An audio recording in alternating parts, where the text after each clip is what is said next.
High command ಹೇಳಿದ್ರೆ ಸಚಿವ ಸ್ಥಾನ ಬಿಡೋಕೆ ರೆಡಿ ಅಂತ ಸಚಿವ ಕೃಷ್ಣೇ ಬೈರೇಗೌಡ ಹೇಳಿದ್ದಾರೆ.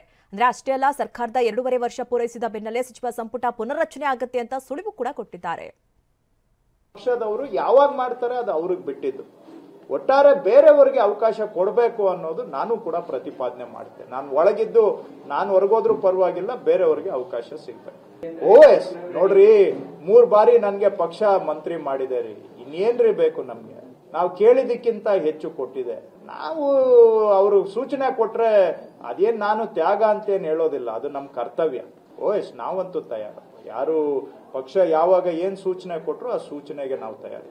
ಪಕ್ಷದಲ್ಲಿ ನನ್ನ ಸಾಮರ್ಥ್ಯಕ್ಕಿಂತ ಮೀರಿ ಹೆಚ್ಚಿನ ಅವಕಾಶಗಳನ್ನ ಪಕ್ಷ ನನಗೆ ಕೊಟ್ಟಿದೆ.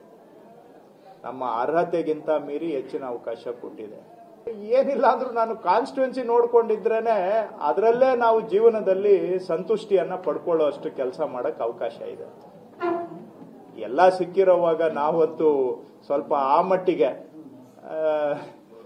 ಏನು ಕೆಲಸದ ವಿಷಯದಲ್ಲ, ಅವಕಾಶಗಳು ಅಂತ ಬಂದಾಗ ಹೊಟ್ಟೆ ತುಂಬಿದೀವಿ. ಕೆಲಸ ವಿಷಯದಲ್ಲಿ ಹೊಟ್ಟೆ ತುಂಬಿಲ್ಲ, ಮಾಡೋದು ತುಂಬಾ ಇದೆ. ಅವಕಾಶಗಳು ಅಂತ ಬಂದ್ರೆ ನಾವಂತೂ ಹೊಟ್ಟೆ ತುಂಬಿದವ್ರು. ಎಲ್ಲ ಅವಕಾಶ ಸಿಕ್ಕಿದೆ, ಇರೋ ಅವಕಾಶ ಉಪಯೋಗಿಸ್ಕೊಂಡು ಕೆಲಸ ಮಾಡಿದ್ರೆ ಸಾಕಾಗಿದೆ ನನ್ಗಂತ.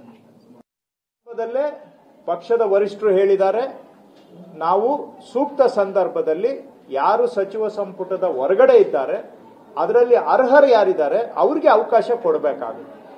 ಸೊ ನಾವು ಒಳಗಿರೋರು, ಅದಕ್ಕೆ ನಾವು ಕೂಡ ಅವತ್ತು ಒಪ್ಪಿದ್ದೇವೆ. ನಾನಂತೂ ಇವತ್ತು ನಂದು ಸಹಮತಿ ಇದೆ, ಹೊರಗಡೆ ಇರೋರಿಗೆ ಅವಕಾಶ ಸಿಗಬೇಕು.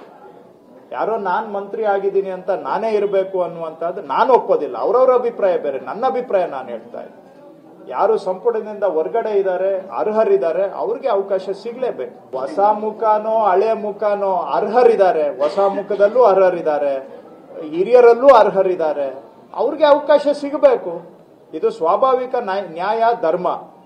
ಈ ಮಾತು ಸರ್ಕಾರ ಬಂದ ಆರಂಭದಲ್ಲೇ ಎಲ್ಲರಿಗೂ ಸ್ಪಷ್ಟಪಡಿಸಲಾಗಿದೆ. ಇದೇನು ಹೊಸ ವಿಷಯ ಅಲ್ಲ.